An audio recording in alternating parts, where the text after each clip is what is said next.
Hello, everyone, and welcome to the Sports Buzz. We are at Zaxby's. He is Trevor Kelsey. I am TJ Walker.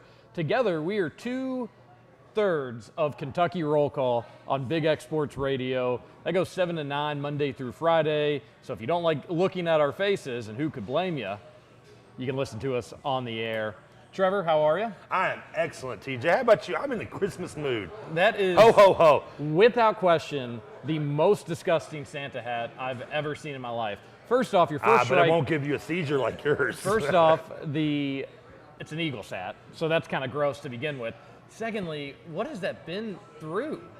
My house. Did you wear that down in the coal mines? This sits on the shelf year round until about 4 days a week during this time of year. It sits on the shelf and on a desk in what I call my game room. Your game room. Yes. Yes, okay. Where I play video games and attempt to see how I can forget the day. And you do smoke inside the house? Yes. In particular, that room, really. You want to move this stuff off the table? Why? I like to be able to have some space to Are be you able going to to steal do my that. phone? I just may. It's been a busy sports week. It's not really going to slow down. Bowl season is in full swing. Now, around here, shockingly, Trevor, normally what we're used to is come like November, it's basketball season. Yep. The topic of this week, I guess depending on who you talk to, has been football. Again, with football recruiting, with signing day, with Louisville really wanting to have a big class, missing out on two big guys, UK potentially having the best class that they've had ever. People are still talking football in December. We're going to talk plenty of basketball on today's show, but a lot of football talk. You usually don't get that in the Bluegrass this time of No, year. and I think it's what I believe this is part of the early signing period, right? Too. That's It kind is, of yes. kind of helped push that forward because at this point, normally we're talking about, oh, are they going to sign? Are they going to sign? Well, now we have them actually signing, Yes. and in some cases, Kentucky positive, Louisville's negative in that scenario.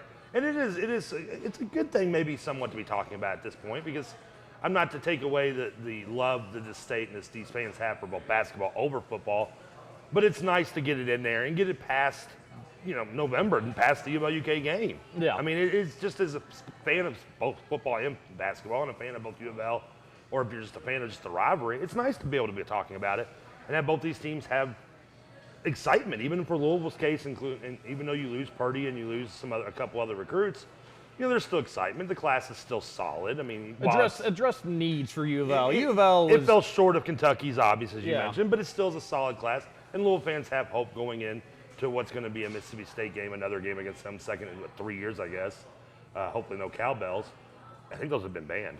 Yeah, And they'll get their cowbell. The cowbell app on the phone, I promise you there'll be so cowbell. there's hope for that. And then you mentioned with Kentucky, the recruiting class, you have another bowl game. You have Lynn Bowden returning, despite not coming back next season, is going to be in the bowl game. And you can beat a Virginia Tech team that, while it may not have the sexiness to its name it has in the past or the last couple of years, it's still a prominent name. It's not Yes. Penn State, but still a good name. Yeah, and that's another thing is not only is it the recruiting, which again, Kentucky signs one of their most historic classes, a few surprise flips, the Isaiah Hayes guy, or Josiah Hayes, big get in the late minute. Well, I think the top player from Mississippi, which was a big deal. They get Octavius Oxendine, which is an all-time name. That was a surprise. And then obviously they signed the people that were committed. Did There were Justin Rogers actually sign? He I'm sorry. signed, Okay, yes. good, yeah. Everybody that they thought they were going to get, they were able to get on signing day. All their commits, no drama there. 5-star Justin Rogers. In the trenches, only Clemson has a better class on the offensive and defensive lines. They have more 5 stars and 4 stars, but only them above Kentucky. And I think we've learned you've got to win up front. But again, you got bowl games to talk about as well.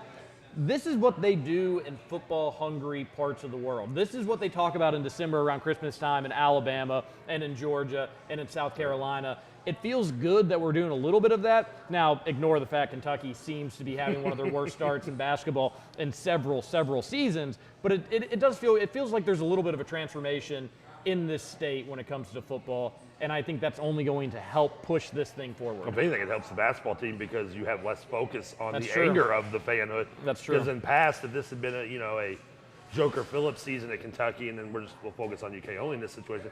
If this had been Joker Phillips, or maybe one of the early Stoops seasons, or a Stoops season that fell short at a 5-7 and didn't make a bowl near the end after a hot start a few years ago. That's hopefully now in the past if you're a big Blue Nation guy.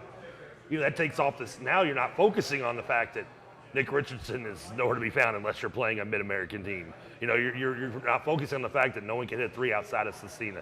Did you say Nick Richardson? Nick Richardson, yes.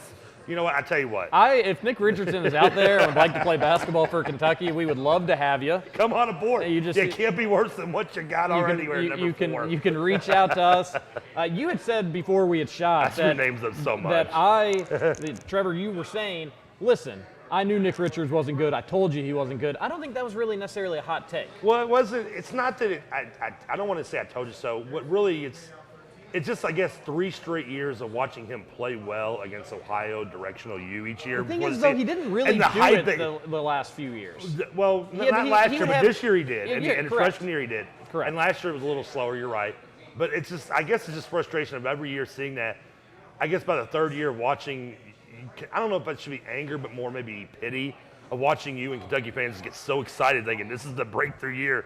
And I just want to sit there and I want to huddle you and give you a hug and be like, it's not happening. I don't think a lot of people did that. That's where you're wrong.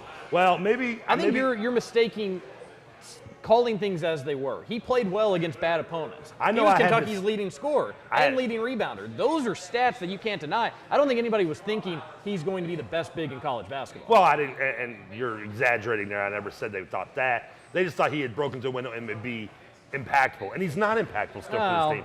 And I had the same conversation with I had the same conversation with another Nick Roush on this show. Roucherson. Roucherson, yes, Roucherson. I had the same conversation with him. I think we were switching chairs. Might have been wearing the same hat, definitely the same underwear. And he sat there and told me, you know, we had this. I warned him that this Kentucky front line is clearly a weakness. And he was in utter denial. This is not a hot take. Everybody knew this. Well, it was a hot take a month and a half ago. No, it wasn't. Yes. No, it wasn't. We saw nothing from EJ. I said it all summer. You're nuts. I said it all summer that the weakness. To go to the Kentucky Roll Call podcast on iTunes. I said all summer that the weakness of this team is going to be the front line. And unfortunately, they haven't really stepped up to the plate. Nate Cecina, and we're going to get into the Ohio State game. We're probably going to go to a break. Which is a pure example of what we're talking about, too. Yeah, I mean, I still am not ready to completely give up on them. And I shouldn't. But they have to be able to do a little bit more than what we've seen. And generally, you'll get one of them to do it a game. You got to get 2 of them just to have okay games. Okay games. They're not asking for much, Trevor. I mean, you can get a game maybe from one of them and play above their head in a certain atmosphere. Consistently, you're that's the big thing. If you're not going to get the consistency, then Kentucky's probably going to struggle all season. They lose to Ohio State yesterday. We're going to come back here on the Sports Buzz, talk about that, and then it doesn't really feel like it, but it is technically UK U of L basketball rivalry week. Yeah. But Kentucky fans I'm still nervous. And Louisville fans are still nervous, and and Kentucky fans are also just kind of dreading it. Weird stuff going on here. We'll be back to talk about it.